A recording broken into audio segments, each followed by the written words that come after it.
weird that you went on Ethan's podcast. I'm going on it on Are Friday. you going on it? Yeah. That's so weird. I know. That because what year was that? That was, it must have been about 2017 or something. Yeah. Because I've stayed in his house in not Richmond, Williamsborough and stuff like that. And Yeah. Nice. He's got the whole apartment, as in there's like 3 or 4 floors.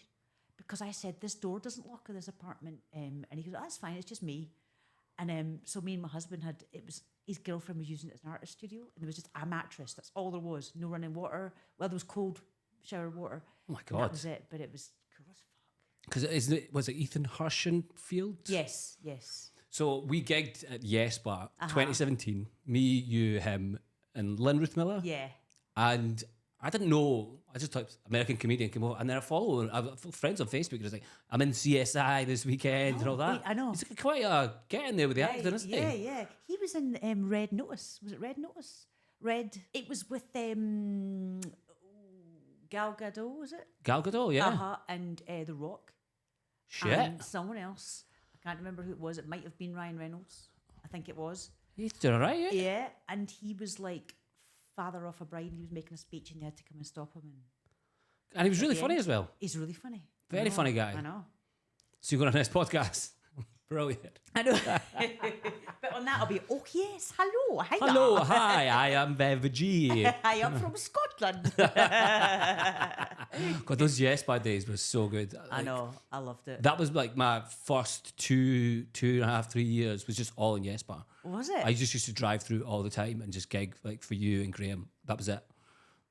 Constantly. That is, I know, I miss it. My dream is to win money and buy it and start. I wonder what it's like inside now. It'd just be so. It's still called Yes Bar. It's still there. It's still there. But still there with a little sign on the window, apparently saying like plumbing issues or something. No, it's like tempting us, isn't it? It's, Yeah. You can't get us, but we're still here. What was your? Because you were like resident compere for there for years, weren't you? Friday, Saturday. Aye. How was that? That was It's a fucking nightmare.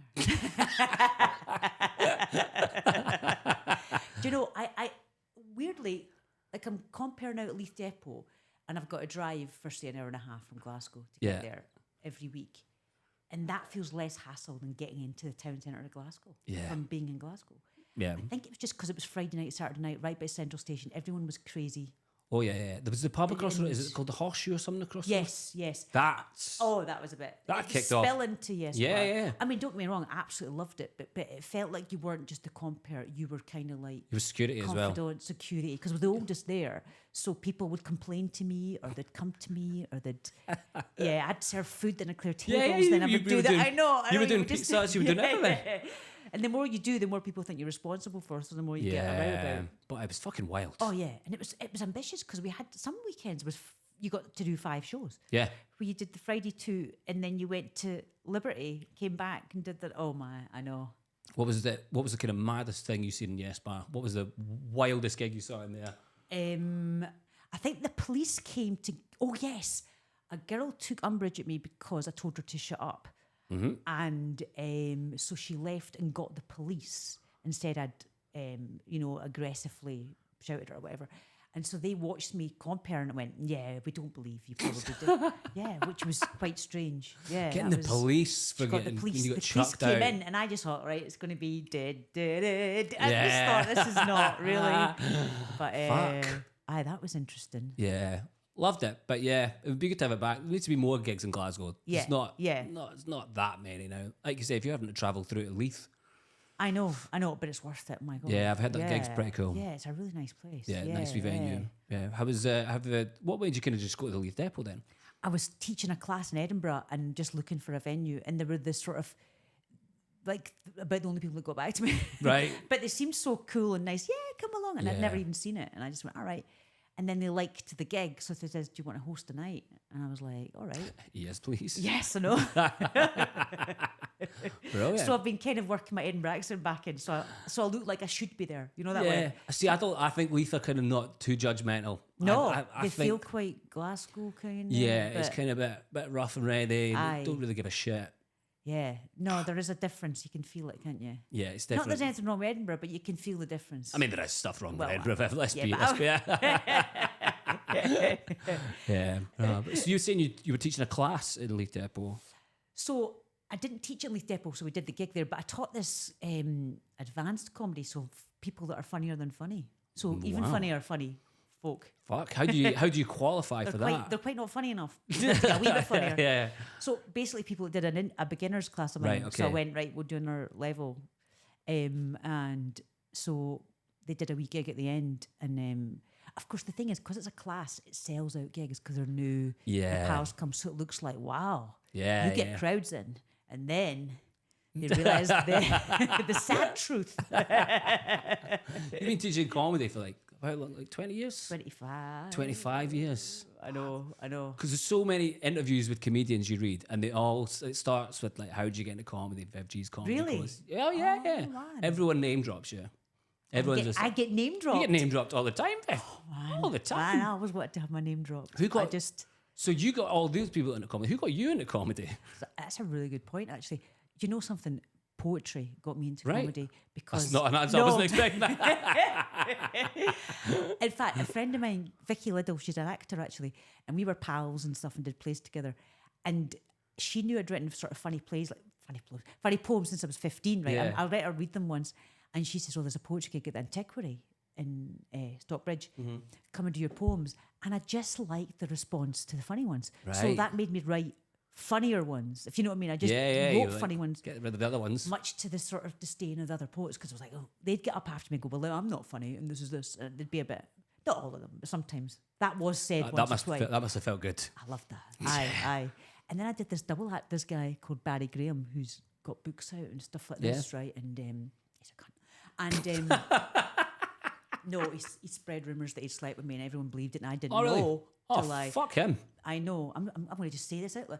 Until I bumped into this girl in the toilet, and she in this 21st birthday party that he was at, I was at, and she went, "I'm really upset. I've just found out that Barry Graham's been saying I've been sleeping with him, and I haven't been." And I went, "Oh my God, he told me that, and I never thought you would." And she went, "What did you mean? You've been?" And I went, "What?" What? So I sort of came out and confronted him, and he says, "If you believe that, me, I never want to know you." And you were that like- was it. But he'd already dedicated his book to me, so I had this book. Anyway, we did a double act called Gentle Rants, Right? and we wore T-shirts called Die Yuppie with Die Yuppie Scun. We wore round glasses, he had a shaved head, DMs, ripped jeans, and we did sort of poetry double act, Right. and it was fucking terrible. And we did the in 1992 we did the Peace Festival in the assembly rooms, and I did this poem about Buckhaven called Fucking Buckhaven. And there was two people from Buckhaven Oh, brilliant. who tried to kick my head in. That- He not so good. No, at the Peace Festival. At Peace Festival, you try And to he kick your started head loving in. it and going, yes, this is what we want. People to be scared of us. I thought, no, I don't want that. And they had to sort of escort us out, these bouncers, and make sure I got in a taxi and stuff. You nearly got the shit kicked out of you at the Peace Festival. Nearly, yeah. So I kind of realised I could do... Someone asked me to come and do my funny poems at a gig, and then I did. And then there was people there that saw me do it, and then I got gigs. Right. And then I kind of slowly... See, I was cheating, really, because I had my poetry book. Oh, I could Viv, write that's what you want. Yeah, I could write down, say that next. So I'd go, boom, boom, boom, boom. And then a wee bit of part that I already knew was coming up because I'd written it down. Yeah. Wow. Yeah, That's pretty cool. it was. It's very kind of like Billy Connolly did. Like, it's the same. I'm just like him. You, and Billy Connolly. He was a kind of musician, started doing funny song, talking in the middle, and then Yeah. just suddenly phased out was the easy. music. It was easing your way in because Yeah. you weren't up there blind, if you know what I mean. Yeah. Yeah. Fuck. And that was just all over Scotland. That was kind of probably all over the West End of Glasgow. Right. Very focused. No, Very it was one postcode. Just mostly Central Belt. You Right, know, yeah. Just sort of things like that. I think we did one gig in Bristol once or something, but we were probably terrible. I think all the other... As you were describing it, I was just Yeah, like, that we sounds were like that sounds like a awful. student fringe Because act. I did this one, it was called Fucking Buckhaven, and it was like, one of the bits in it was fuck off Buckhaven, fuck off, I can't even remember, there's lots of fuck offs, but he would just do all the V signs, and he'd fuck him. And it was just, Brilliant. and he'd jump in at certain lines, and I'd jump in at certain lines of him. How much of it, because it sounds like he was well into this. How much to you was this like a kind of character act type thing, or were you like proper into this? I was sort of tongue in cheek. I thought it was kind of Yeah. character, but me. Yeah. But you know, if something happened, you'd become yourself and go, "Are you Yeah, all right? yeah. What's going on?" But I think he was just a cunt. Sorry. But I think you presented enough evidence to say he is a cunt. Fucking Barry Graham, That fuck was like you. 92, right? I was like 21, Right. 22, kind of ages. But, God, I've not said this in the other podcast. This is why I'm saying this, because I thought, I have to say different things, or it's like... Oh, you can do that. You can do it if you want, Viv. You I can do it know. if you want. Yeah. You can do it if you want. That's brilliant. So you've been teaching at comedy 25 years. It's so cool to see like all the people that you've taught kind of come through the ranks and that. Do you kind of ever kind of like when you see people like selling out the Kings or something, you go, fucking, that's because of me. It's brilliant because I'm never jealous because however well they do, I can go, I taught them. Yeah, that's it. It doesn't matter how well they That was do. me. I know. I mean, I can never take credit. People come and they've already got something, Yeah. but they just want a wee push. And Yeah, then, that's do you know, the do you know what I mean? But it's a great feeling. Yeah, It's must be. Yeah. To know that you've kind of like been the one that gets them Yeah, up. I've basically just created loads of people to take work off me. It's just I was going to say that. You created loads of competition for yourself. Fuck. Right. So that was kind of like the beginning. Like were you just kind of like working the circuit in the UK? Like so. after, like once you kind of got properly So into basically, abandoned the poetry. early kind of 90s, and then I went to Royal Scottish Academy of Music and Drama, which is Yeah. now Conservatoire. Yeah. And so I went there. I was only doing that in interim till I went to college, and then I went there, and then I kind of got ill in my third year, and I started doing gigs and stuff, kind of sitting down, and then I got a wee bit better. Yeah. So I got into like the BBC Open Mic final, which is now the new Comedy Award thing. Yeah. And I did things like that, and then I met Lee Mack, and we got quite pally, and I would go down every 3 months and stay with him and his girlfriend, like down near Chessington, is it called? Yeah. And he'd drive me to like on mic gigs, and we'd both do them and stuff like that. And Wow. so I'd go and do gigs, like I got to do the Hackney Empire and things like that, and different things, and loads. I was going down quite a lot actually, and then I kind of finished my drama school, and then fell into another double act I should never have done because Love a double I know. I should never have done it because I was funnier on my own, they were funnier with me. Right. And I was less funny with them because we looked Laurel and Hardy-ish. Right. So I looked like the non-funny one. So suddenly I was a straight man. But nobody appreciates the straight man. No, Because no, you no, have no, to no. let them be the funny. And they're also a cunt. So I'm loving the pattern that we're going here. Can we name them? By the end of Can we it, name check that cunt? no, I'm not going to. Fuck 'em. Yeah. But the thing is, by the end of this, you'll think, oh, what's the common denominator? You, Viv. But and I got really ill, and like we were doing this double act. We did the Gilded Balloon. We were managed by them. We did this double act 97, 98, 99 at the Gilded Balloon. All this, we did double acts, and then so you'll be able to find out who it was.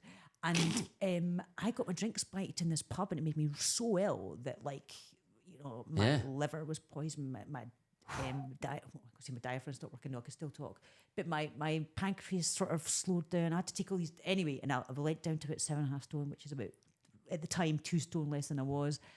And she just didn't speak to me again because I had to drop out the fringe. And even though she saw me ill, and it was the weirdest thing.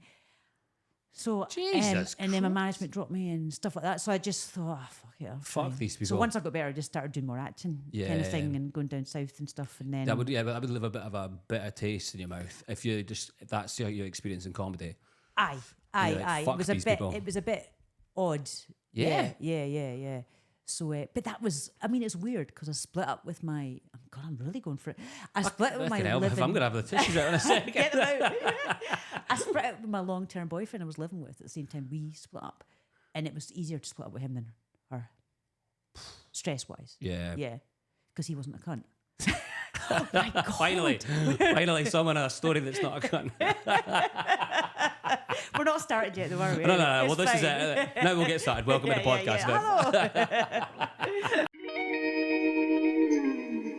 So then you're in acting. Well, I was always kind of going to do acting because I went to drama school and all that. Yeah. But stand-up, you get the work, don't you? Because you can create it yourself. Yeah, that's it. So you do can it. go out and be like, Yeah. like you done Lead Depot. Here's a gig. Pay me. Yeah, absolutely. Yeah. Aye. But yeah, acting. Then you've got to like find a crew. You've got to find a cast. All that. That seems I a know, lot I more know. hard work And, to do and yourself. You're auditioning, and your personality doesn't really. I mean, now it's even harder because it's sort of self-tape, Yeah. and I just must be shy on self-tape. I've never had a job for my self-tape. So what do you mean self-tape? Is that like So auditioning? yeah. And I think it started during lockdown kind of thing. Right, okay. So you film yourself, send in the reel Okay. to the people that are casting. Right. Your agent puts you up. I've got an acting agent still, and they put you up. Before that, you'd go and meet everyone in a room that all looked like you. So the classic thing you'd see on TV, everyone's waiting outside with their lines shaking. So nervous. there's loads of better looking people in a room, and then you sort of be really nice and go, I hope you get it. Well, Aye, I don't good really- luck. And then you're like, fuck them. exactly. And then you come out and think, fuck. Yeah. Yeah. So that's like the self-tape's the normal way to do it now. So now it's mostly self-tape, which is good as well because you can audition for somewhere anywhere. Right. You know what I mean? But I just think I'm just not very good at being granny in advert on a It's self-tape. quite... Just film yourself is very uncomfortable. I know. That's I know. very uncomfortable. Yeah. I mean, I'm glad this isn't getting filmed. Oh yeah, oh god, yeah. Don't worry about this, man. This is not being filmed. Just audio for us. Shit. Right. So you can you're interacting. I saw like again. I always do a bit of research on guests, and I love people that have got a good CV, loads of stuff to talk That's about. just age, though. That's No. not, That's like well, that's talent, man. That's talent. You wouldn't get these things if you're not talented. You were in like River City and all this. I was it was only a day, but it was not main part, but a sort of talking part. I was the registrar at right. Robbie and Will's wedding. That was good fun. Yeah. I used to love River City. See, when it first started, I was so into River City. Oh, were you? Because there was a character on there called Roisin, Yeah, I know. Yeah, yes, Joyce. She's amazing. who Joyce just Faulkner. had the most. I'd never heard that accent before. Yeah. And I just used to like sit and just wait for Roisin to come on the screen. I'd be Aye. like, that's the That's best. her real voice. She's That's awesome. the best accent I've ever Yeah. heard. Where's she from? She's from Aberdeen. Is that Aberdeen? Yeah. That's I don't know if she's from outside Aberdeen, but she's from Aberdeen. We used to do this thing called the Kit Kat Club at Blackfriars. Yeah. This was like the early 90s. I don't even know if I was doing stand-up then. I was maybe more poetry. And she dressed, in fact, it depends when Liz Hurley's dress came out. It might have been 93. Do you remember the Liz Hurley dress? Yeah. The safety pins. yeah. So Joyce wore that dress. I dressed the same and had a squeeze box and did an act where she sang wearing that dress with her squeeze box. Yeah? And her brilliant singing voice, but in that accent. And it was funny as anything. Honestly, Fucking she hell. was she's amazing. Yeah. Yeah. Would you say comedy is the thing that you'll kind of always come back to then? Is that is that your go-to, your favourite? Do you know, I like to think that there's something in me that I know I'm a good actor. And I just don't get the chances. I just know I'm good at it. Do you know what I mean? Comedy, there's a bit of me thinking, because some people might not and other people do. I don't know. I mean, I love comedy. I know I can do good gigs. Yeah. And I absolutely love the art of it that people don't appreciate that are outside comedy, do they? Yeah. The nuances and writing it and Yeah. and as you know, getting a new joke's like finding money in your pocket, isn't Oh. it? It's or better than that. It Yeah. is. Yeah. A new joke working Oh, is just yeah. It's almost, but it's the fear of trying the new joke Yes. is on the yes. other side of that. Just like the most uncomfortable feeling in the But world. you can do it like your fringe show. Yeah. But I'm now at that, you're probably at the same stage where I'm thinking, these things that worked in the fringe show, will they work in a club set? Yeah. I want to do it, but is it too Yeah. good? Yeah, that's it. It's Yeah. trying to take that loads and then right, I've got 20 minutes. Let's Yeah. cram it all Aye, in. absolutely. Yeah. And then I've realised that I can easily do that. So, yeah, so that's good. so maybe the Fringe show should have been 20 minutes long. Oh, God. Yeah. That's cool. You've done kind of comedy all over the world as well, haven't you? So, yeah, I've done it in LA. That was really cool. It was a place called Dynasty Typewriter. And it was like, in fact, Lynn Ruth Miller got me this gig. Yeah. In fact, I've done it in San Francisco as well. In fact, Lynn Ruth Miller got me a gig in San Francisco when I first met her. And this was in 2007. She asked me to come and share a theatre with her, right? Now, I wasn't getting paid the flight or anything. Yeah. But I thought, listen, I've always wanted to go to San Francisco. So me and my husband went, right, let's go to San Francisco. And it turned out this theatre was a Thai restaurant just outside San Francisco. And there was two people in the audience who were on a date who thought the restaurant was open, didn't realise it was a gig.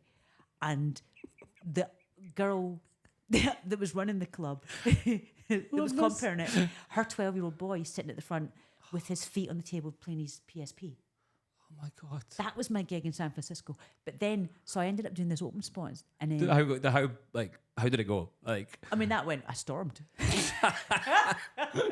did the couple stay the whole gig? They did, but they were really not wanting to, but they felt Oh, bad. God. I know. Oh, to imagine turning up for a meal and then you're just hostage at a comedy show. Fucking hell. I mean, Lynn Ruth was very funny, but we had a terrible falling out. And then when she came that time, you met her at Yes Bar. Yeah. I actually thought, well, she's still, because that would have been 10 years later. Uh-huh. And she was just like, hi, as if she'd never met me before. And then like would have been next year, and she ended up staying at my house and everything.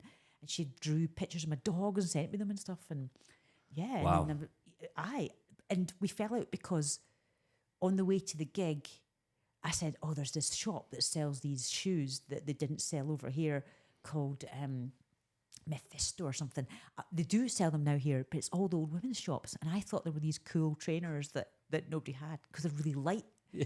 Because I get trouble with my legs, mobility issues, right? So anyway, but they were like $80, which isn't terrible price, is it? But she lost her shit because she thought it was ridiculous that I would spend that money on shoes and thought it was awful. And she got really bizarrely American and socialist. Yeah.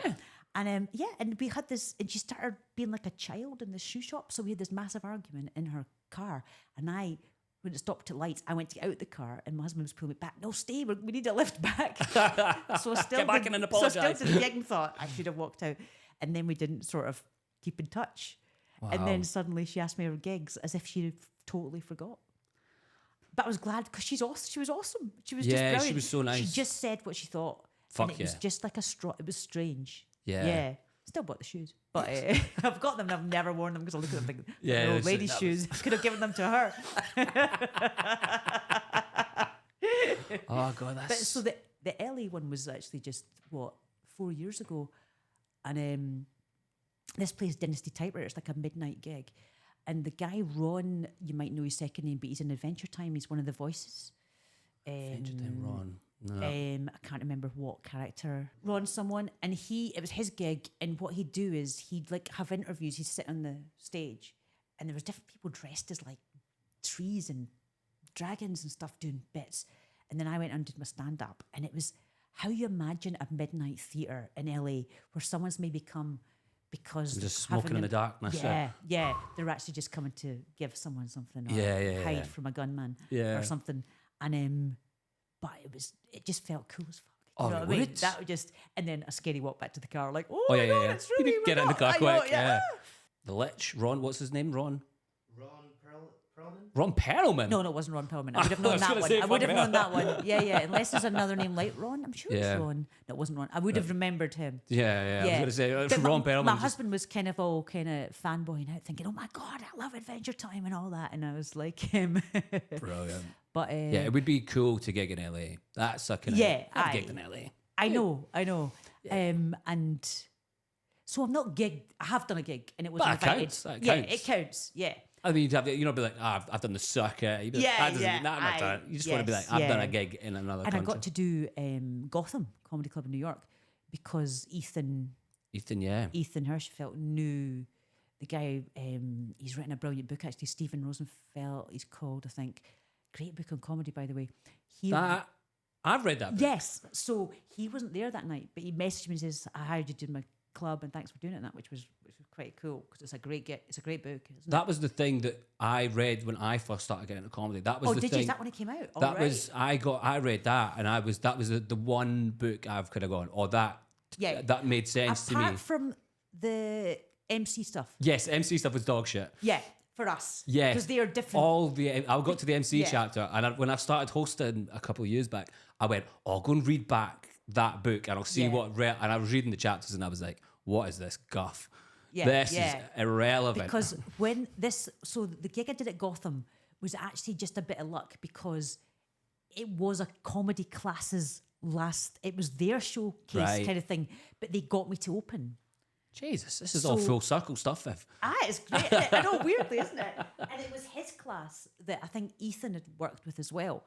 But so this was kind of last minute because we had tickets. We went for my 50th birthday, basically, right? And we had tickets for, what's her name that wrote The Handmaid's Tale? Margaret Atwood? Yes, we had tickets to see an interview with her, with an audience with her. Yeah. So I couldn't even be at the gig the whole night, which would have been cool just to hang out and have met other people. But the MC was like an open spot. Do you know what I mean? She was very new like everybody else, which to me is That's like bizarre. they're holding the night together. Yeah, that's your And first the impression of the up's night. usually your best act. Yeah. But I wouldn't know because I didn't see anyone else. So you're the first act on. So you then have to then build them up to then kind of get them on one side. Yeah. Shit. But you know, it's like when you're kind of, even at the festival, it's the same. You kind of have to acclimatise thinking, right, they're going to have to acclimatise my accent. How slow am I slowing down to know what I'm saying? Yeah. Do you know what I mean? So and I only got to do 5 minutes or something, but it was great to play. Gotham's a cool that one. room. Yeah, it was cool as anything. Yeah. That's New York and LA. That would be two places I would love to gig. Yeah, well, It's you 'cause- could. I think you just have to get there and then get yourself Right, like, yeah. The thing is, when you mostly trying to get a gig, they ask you how many people you've got. Because I tried to gig there before, and they go, "How many people you got? And how many people you got?" And you're like, "Just 2 of us? No, you need 6," kind of thing. So that's why you see the guys outside touting Yeah. to get people in. They call 'Cause you- barking, isn't it? Aye. So you count as their people they brought in. Right. Oh, I think you meant you had to like bring 6 friends. Well, if you have 6 friends, Jesus. yes, I should have had. Yeah, Yeah, I mean, in the early I days. couldn't do that here. Yeah. Fuck it. I mean, people, I'm doing a gig. People are like, cool. Yeah, maybe I'll see about that. Do you find they'll say to you, "Let me know when you're next doing a gig. I'm doing one tomorrow. Let me know." I'm Yeah. like, yeah, it's tomorrow at this venue. Well, send me a message. I'm just telling, I'm telling you right now. This Put is it on your it. phone. Yeah. To be fair, anytime people say I've given up now, I just go, yeah, I'll do it. Yeah. I was like, I know they don't mean it. Yeah, So I I don't just want go, them to come. yeah, Yeah. yeah. I'm just be like, oh, you got to let me know. You must let I me know. know, And I I go, know. oh, well, I will. I'll be Yeah. in the next few months. It's fine. Never do. And then they come and see you, but it's by accident. Yeah, I yeah, didn't yeah. know you were on, and then I did a gig a couple of weeks ago at Cross My Laugh. Oh, yeah. And just as it was a great audience, got on stage, felt great, and then suddenly at the end of the row in the front, I noticed a woman that lives in my street that walks her dog, and we never speak because both our dogs hate each other. So as we try to talk, our dogs bark so much. It's like, "All right, sorry, hi, yeah, bye," and it was her, but she'd never seen me without a dog, but I could tell it was her. Do you know that way? And she couldn't. And I was just totally thrown. I went, "Sure," and I just sort of explained it, and she went, "What?" And then as I started again, she went, "Oh, now it's you! Oh my God!" Yeah, and it was like, You have to go for that. but it threw me as if my mum was there. Honestly, it was I don't know why. I mean, it was fine. The gig was good, but I felt in myself not as relaxed as I usually did. Yeah. Because of Yeah, in your head, you kind of go on, right, this is my opening line, this is my opening line, this is what Yeah. I'm going to say. And then you go, shit, yeah, Jenna's you. I know. It's That would sidetrack me as well. it's mad because your neighbours, you kind of almost don't want them to know what you do. Oh, Because, God, yeah. Yeah. It's like, because you're thinking, will she be offended? Will she think I'm rude? Will she think I'm Yeah. shite? Yeah, all 3. Yeah. I mean, I talk to one neighbour in my stair. Yeah, And then the rest. That's Edinburgh, though. No one, honestly, these people, they don't even make eye contact with you on the stair. They do not give a shit. But it's actually preferable sometimes. Yeah. Because then you're stuck with someone talking for ages, and then you Oh, can. God, yeah. I know. Yeah, there was other neighbours that kind of moved out now that I'd had to knock on the door when there was something wrong and everything like that. But apart from that, they just blank you. They just fucking That's- blank you. And I'm no, like, that's weird. you always Yeah. like, people are like, oh, communities and all that. And I was like, fuck that. Yeah, that's that. Yeah, that's, a Oh, bit that's shit. cool. Yeah. Well, you did Bangkok as well, didn't you? So Bangkok was a burn supper for Mm-hmm. like expats in this. Oh man, that was amazing. Actually, it was this really like super posh hotel. Nice. But you stay for a week, so your first sort of 3 or 4 days before Yeah. the gig, you're not really enjoying it much as it's cool. Because you're thinking, oh, I've got a gig, I've got a gig, I've got a gig. Yeah, And then yeah. you've got 2 days afterwards and you think, what if they hate me? I've got to stay here for 2 days. Yeah, And all that's this. it. And it was, because it was a poetry gig, I'd prepared, and it was Response of the Lassies for a burn supper. Yep. So I'd prepared it all in a wee tartan book, and I had it already. I forgot the book. Yeah. I had to get a new book. A new tartan and book? just do a whole, I well, was yeah, going to get a tartan anything. book. I know. Right, the fucking Yeah, yeah. Scottish supermarket in Bangkok, Ralph. Well done. Exactly. And then sort of off the top of my head, just sort of work out. In fact, no, I brought the wrong tartan book. That's what Right. it was. I brought the one it wasn't in. So I did have a tartan book. And so and I think when I got back home, I looked and I thought, I did a better set in the end. Yeah. And it was 6 o'clock at night that I noticed that didn't have it. and I had to be like down the stairs like at 7 or something. Well, that's stress. Yeah, that was stress. That's stress. Yeah.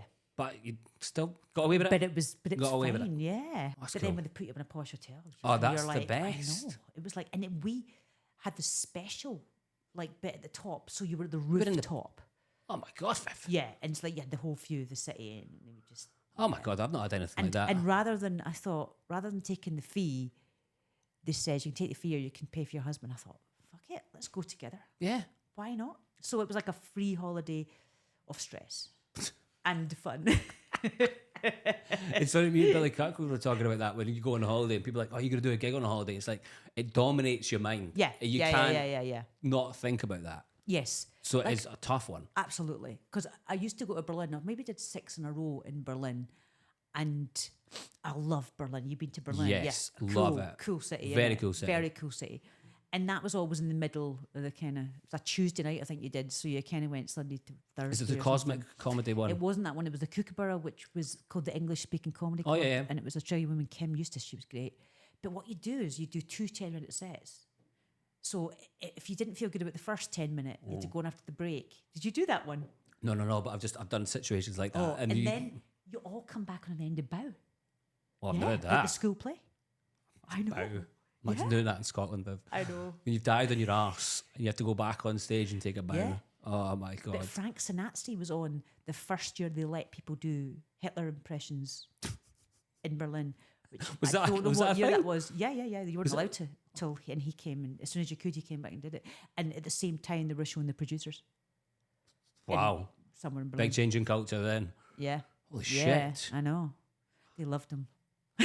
I No, mean, you would- he you was, would- he it was would have been a bit very like- funny. yeah. He's very good. I mean, it'd be a bit of a cathartic moment for them. It'd be like, right, we can joke about it now. Yeah. We can do it. I didn't know there was like a time being like, Yeah. I might be wrong about this. I think that oh I'll no, look no, up, but there was a Viv, producer there's an things. excellent chance you're right, and I've got no fucking clue. Oh no, but I you know that way you say something and think, oh my god, it's a massive thing to say. Is that right? But We don't fact check on this podcast. There's no fact checking here. Don't worry about that. yeah, it doesn't Yeah. go on the internet. And it's No, fine. fucking yeah, it doesn't matter. That's cool. I've never been put up in a hotel or anything like that. You had a bit of that over the years. Well, I sort of the one in Shanghai. I did a thing. It wasn't really gigs. It was Shanghai as like it was more like a round table thing. It was me and my husband again, actually, because he was an actor and he saw the light. It isn't anymore, thank goodness. And but he met a guy. He met a guy working on this outdoor Shakespeare play, and they became pally. And then the guy moved back to London, and then out of the blue said, do you fancy chairing round table things, you and Viv, because we sort of need actors kind of thing to do it, because my sister, my father-in-law owns his magazine. And we went, we're about Shanghai. And that was just after we'd booked to go to San Francisco. It was a month before it. What? I know. And so we went, all right then. So it was like CEOs of like Air Ambulance. And this was when SARS had just been out, and they were talking about and they'd invented some spray that they says would kill the air. You could just walk at a certain bit and spray. This is like pre-COVID. Yeah, And SARS. That was the OG. That was cool as that was the OG. Yeah. And weirdly this is my carbon footprint was all this year, right? Because then I thought, right, we're skint. We're absolutely skint right after San Francisco. And then I went to Oranmore in the April, and there was a raffle. And What'd you with win? Rob Kane and this other girl, and he had all the raffle tickets. And he said, shall I just keep them and we'll split it? I said, nah, let's just take our own, be a bottle of wine. I won 2 tickets to Canada. Viv, what's going on here? I know. So we just flew to Vancouver, like in the September. And Amazing. then it was Zoom Airlines, and they would bust like the day we came back. I know. The luck. I didn't do gigs. We just Just got a enjoyed bus yourself through and the had a nice Rockies. time. Yeah. Viv, I'm loving this. Yeah. It was like the best year ever. It was Yeah. like, yeah. I've been all these places. I'd love to go to It Canada was- as well. oh, I'd love to go to Canada. Another place I wouldn't have thought of going, and now I've been Yeah. in. Well, right. Yeah. Wow. Yeah. Where's That your was- right? So you kind of travel. Where's your favorite place to like do like just straight stand up? Where's your like? Where was your go to club city? Where'd you go? Have you got a few? I like doing it in the States, actually. I mean, Yeah? I can't compare to everywhere. I like doing it in the States. I don't know what club it would be because I've not done enough of them. but there's something about you being the novelty. Do you know what I mean? Isn't there? There's something about not only are they interested in your viewpoint, they're interested in your viewpoint because of where you're from. Oh yeah, when Scottish people are And- seen as exotic, it's brilliant. Yeah, exactly. they're Which never "Oh, wow." happens. Yeah, I know, exactly. I know. Yeah. Yeah, I mean, you we're can- still the Pilly Wally ugly one in the room, but we're still Yeah. kind of, yeah. In fact, I did this open spot in San Francisco the same year I did the Thai restaurant. And there was 35 on the bill, and I'd got there, you sort of signed up sort of thing. So yeah, and they yeah, yeah. kept pushing me back till eventually I was 26th on, right? Hmm. And I couldn't believe how racist most people were. I was like, this is In San San Francisco? Francisco. Exactly. And there was a girl, another comedian from DC, and she turned to me and says, do you think this is racist? And I went, yeah. And I thought maybe it's just, and the Mexicans were just getting slagged off all the time. It was like, What I year was was like, this was 2007. Right, so pre-Trump and all that, they it were was just going like- wild. It was like, hey. And so I did my bit, went down well, and then the guy went on and says, gee, I could listen to that Irish accent all day. And I was like, Fuck Americans. I know. Yeah, I bet you. Did you mention you were from Scotland as well? And he just kind of Probably. Yeah, Yeah, and but he's probably like, thought Scotland was in Ireland or something. Or That's yeah. so classic American. I know. 35 on a lineup. Yeah. Most of them Yeah. racist. Jesus, Yeah. that's Aye. a tough one to get through. I With know. the- with Because the everyone audience- talked about their roots, right? And it was mostly white people on the bill, actually. But they talk about the roots, and then they would slag off people that weren't, do you know what I mean? And it was usually always Mexicans. It was like, That's so weird. I know. I've always had San Francisco as this place, this kind of like Yeah. utopia It of was like a- niceness. I know, and it was like this kind of organic cafe place that was doing gigs at night. It was like the strangest thing you could imagine, right? And were, Quite near the, the were the park. audience enjoying it? The audience were the acts. That was just, it was one of them. It's right, it's making Yeah, sense now. yeah. It was all acts. There Right. must have been some of the audience because there was still people there when I was on, because I would Yeah. have thought they would have left. But yeah. So in terms of like best gig you've ever done, what would you say one of the Americans is one is the one Oh. you kind of go, that's my fucking best? Oh God, I've just thought of my best gig, but it wasn't American. It was when I was still in the double act in 1997 into 98. I don't know what age you'd been, but 12. She's- well, into 97 to 98, myself and the girls doing the double act with had to compare George Square in Glasgow, was when they still opened it for the New Year celebrations. Yeah. 64,000 people, and we had to compare it, right? And so people didn't, and the theme was fur coat and knickers too, Yeah. apparently, because it wasn't nae knickers like Edinburgh. So we had fur coats on, and then we opened up and we had knickers on top of our trousers kind of thing. As if it Yeah. was, it's so funny. I didn't realise at the time that she'd been ripping off French and Saunders for years till I watched videos later on when I was teaching and I started watching videos and thinking, oh my God, she used these lines and that was in their video. Anyway, that's another thing. It's brilliant. I know, it's brilliant. And so people didn't really know who we were, but we had to walk on like you were famous. Do you know what I mean? You Yeah, had to yeah. go like this to the cheers. You had to. Yeah. And it was, I had, What venue was this in Glasgow? this was George Square. George Square. Yeah, 97 to 98, New Year. And fireworks didn't go for time. We had to fill for them. I mean, you couldn't really do material, but if you did, some of the people laughed. You heard a laugh, then another one further back, and then further back, and then further back. 64,000. And then they had all like, I think it was a band called Car Wash, and it was all your kind of 80s kind of, not 80s, they were from the 70s or something, but it was people doing, what do you call it when you pretend to be a band and you're not the band? Tribute? Tributes. It was just tribute acts. And then, yeah, we were a tribute. Were you like doing crowd work? Yes, kind of. So good. You kind of can't. So you have to just go, way, ha. Where are you Yeah. from? Eh? I know. And it was just, and the noise of it and the feeling that I think I didn't probably sleep for a week. I didn't. The adrenaline, I couldn't come down. And I think it's actually, I've never changed. I've never recovered from it. Because after that, I'm serious. After that, I could never get high after a gig again. Or a real low. It just was like a drug thing, as if I That's broke it. something. Yeah. You broke As the if I got dopamine. such a high. Yeah. The dopamine receptors just fuck. I can't get that high. I can't get up to it. I mean, 64,000. That's fair. It That's a good is- way to get yeah, broken. Yeah. Maybe I've just not had as good, but yeah, I couldn't. Yeah, it was like. Yeah. And was this on TV as well? No, I don't think they filmed it. Yeah, I think they might have shown clips of it, but they probably just showed because George Bowie was like the DJ then, and he got up to the fireworks. We were up there with him, and they didn't go off. So he tried to talk to us, and I don't think he really wanted to talk to. But we were just trying to. It's so uncomfortable when people have to fill time for something. Yes. It's just everyone in the room is just like, Yeah. oh God. I know. And you have to fill for fireworks as well. So that was bizarre. Yeah. So that broke the dopamine. That's impressive. That Not many people have done that. no. So that's the best one. I'd say that's the best. I'm going to go home and then think of one and think, why did I not say that? No. I mean, in course terms I of am. like mentionable gigs, that's Yes. pretty fucking cool. It was pretty cool. Tea in the Park we compared as well, which was cool. That was 1998. And that was when Pulp was on, and it was the first one they did in Ballado yeah, and Ballado, Ken yeah. Ross. And that was, they called it the Cafe Club tent, but it was massive. And one of the days was one of these torrential rains like Glastonbury thing. Yeah. So everyone was coming in. But they had on like, I'm forgetting his name now, but the guy from the Fast show. Paul Whitehouse. But not Paul Whitehouse. And Hickson, is it? Oh, yeah, Paul yeah. Yeah. And he ran off the stage. He didn't, there was like the crowd were a bit rough, so he just sort of ran off. It was kind of strange.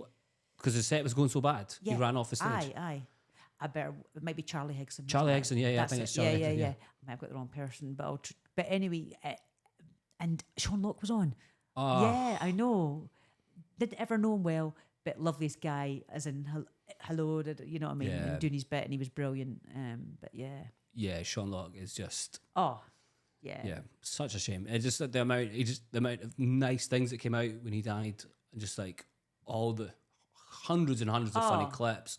I know. That was heartbreaking. Yeah, totally. That was a shame. Yeah. Yeah, but you got to meet him. I know. That's pretty cool. Got to get I Sean Locke. also saw him though. Like it would have been like the 90 sort of 5, I think it was. I was doing sort of wee gigs all over during the festival, and there was a place called the Mad Abbot club, and it was quite near Clooney Gardensy bit, sort of near there. And they had this late night club, and the Rubber Bishops used to play on it, which was Bill Bailey. All right. And I think Sean Locke played, and I think it might be Bill Bailey and Richard Morton. All right. I think it was. And they were brilliant. I'd sort of heard of them, but they weren't super famous then. But to see Bill Bailey in the early days would be very cool. It was amazing. I feel like he's never changed. He still looks the same. Yeah. He's kind of got that same face, same hair, same beard. Yeah. Just always seemed like a lovely guy. Yeah. So they're the best ones. They're the kind of mentionable ones. What have we got at the other end of the other end of the scale where you go, you'll never fucking believe this gig. Oh my God, yeah. These are the ones you usually remember, aren't they?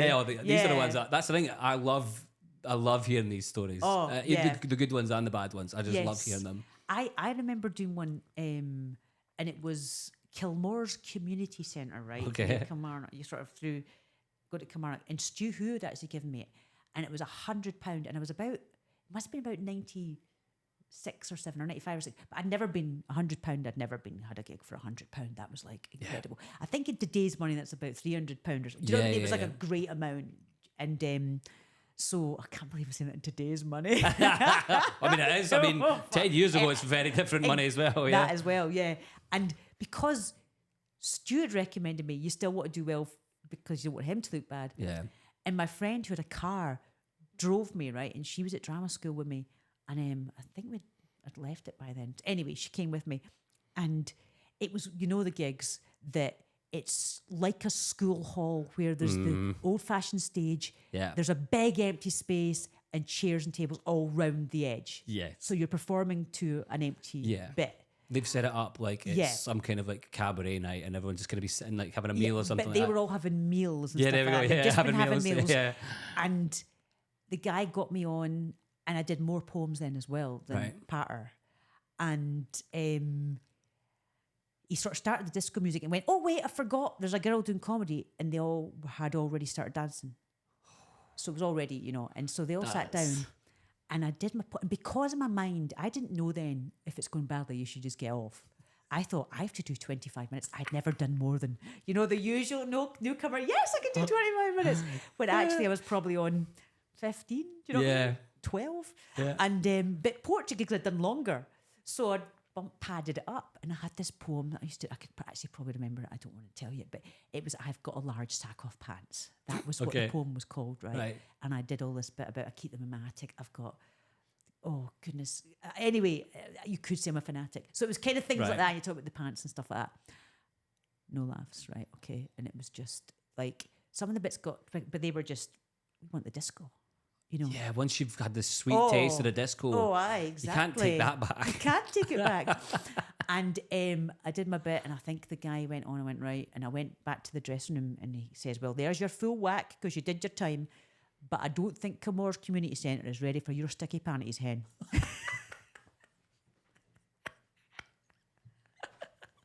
And then, worst of all, my friend was sitting in there and she'd bumped into someone she knew. I went out and went, hi. And she went, hi. She hardly looked at me. She wasn't even a comedian. She was doing the comedy thing where you don't look at the person. Yeah. And the person went, bye to her, ignored me. We got back in the car and she just started talking about whatever was on telly. She didn't even mention that I'd just done a gig.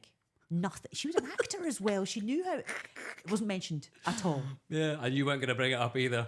But I was, you know, that way you're thinking, well, Did that make just me happen? feel better. Or, Yeah, do you know what I mean? Oh, wow. That was, I'm still thinking about it, and that's a long time ago. But they when the Yeah. disco music kicked back on, they were just Oh, like, "What yeah, the fucking yeah. hell was that?" I know. It was, it was, Oh, Viv, Yeah. that's tough. That's, Aye. for your friend to not Oh, acknowledge the that fact that you've just died and you're not for 25 Yeah. minutes is. I did one in actually highlight, and it was, you know, these gigs where they try out like we did at Glee. Yeah. They try out for the 2 10 minutes, so you do the Friday, Saturday, right? Yeah. So it was in Camden, and the Friday, in fact, the same friend came. Yeah. Lives in London. Anyway, Friday night, stormed it. Brilliant, excellent, amazing. I feel great. The following night, John Gavin was on too, Right. right? And he went on first. They really didn't seem to like jocks because they were shouting Right. that out at him, right? And I had to go on after him. And Tweaking the accent from Ireland. Yeah, exactly. And was Julia Chamberlain not there to watch it as well? And I actually got physically booed while I went, hello, and they went, boo, boo. And it must have been around about 2014 because it was just before Right, so there was a kind of independence, fair yeah. and they were just shouting boo and all this. And I thought, and I was actually standing on stage thinking, I've never heard people say boo. But weirdly, you know, you get some gigs that you feel like you're doing shit, so you feel crap. But this one I knew I wasn't doing shit because I Yeah. hadn't done anything yet. Yeah. So I started actually finding it funny. Like I didn't That's the best way to deal with that. I didn't mind them hating me because it Yeah. was so ridiculous. If you know what I mean. Yeah. And I did it and I held my own, but still they were shouting boo. And so I went off and she did say, well, they were going boo and all that. And I was going, well, to be fair, you know, it was after they didn't want Scottish people. It did go really well yesterday, but they never asked me back. But so that was, Oh my God. but then you're left. To have that, the such great one, Yeah, the and great then- one and the awful one. I know. That's, again, tough to Yeah, accept. yeah. But to just boo people, that's so like Yeah. old fashioned to boo. It was the strangest thing. Who boos? I know. It's such a like a I know, and the thing is, I felt I had to. Then I actually knew better that I thought you don't do your time, you get off. They're not going to listen. But I knew for a fact the compere said, right, I'm going to go to Lou then, and I thought, right, they might not be yeah, around. yeah. I better do what he expects me to do. I know. Well, I tell you what, you'll always have the dopamine break. Yes. 64,001. Yeah. Wow, that's I cool. know. Thanks very much for coming in, Viv. This has been great. Thank you for having loved me. this. I've loved this. There's a few little bits before you go. Oh, but I right. basically just like ask every guest this. So you basically get to recommend a guest for a future podcast episode. Someone that you like and you find funny. I've got to try and get them on the podcast on a future episode. Oh, really? Yeah, so name My away. mum. Your mum. There we go. Excellent. Oh, no, right. So, you've got me in the spot. Des McLean, funny as fuck. Des McLean? Yeah. Fuck yeah. Yeah. Emma Corbett, she's a new act that's just been Yeah. going, and she's yeah. Nice. Aye. Is that one of your? Is that kind of one that's just come through your? Emma's my sister-in-law's sister that's just started. Really? I know, sister-in-law's sister that's just started comedy, and voice like chocolate. A voice. Yeah. Is, oh my, yeah. Perfect But podcast. interesting life. as Yeah. well. Yeah. Love it. Yeah. Des McLean, Emma Corbett. Excellent. Yeah. And then finally, you basically get to recommend anything, any films, TV shows, albums you've been listening to recently or watching, and you think more people should hear about this or watch it. Anything you've been- Oh yes, I've been watching Yellow Jackets. Have you watched that? No. It's like a Lord of the Flies meets Heathers. All right. Yeah, and it's these girls at a football team in the 80s, and they crash, and it kind of, Juliette Lewis is in it, and they go back forward between 4 of them that are still alive. You don't know, but they're Right. fucked up, Right. and you don't know how they survived, but you just know that they did things. I've heard people talking about Yellow Jackets. Yeah. But I've never had no Yeah. concept of what Put the it this plot. way, I dreamt that I died and my dogs ate me after watching the first one. It's great. What a recommendation. Yeah, Viv. Thank you so much for coming in, Viv. No, This has been thanks for brilliant. having me. It's been Yeah. brilliant. Thank you very much. Cheers. Cheers. Goodbye, everyone. Goodbye. Bye.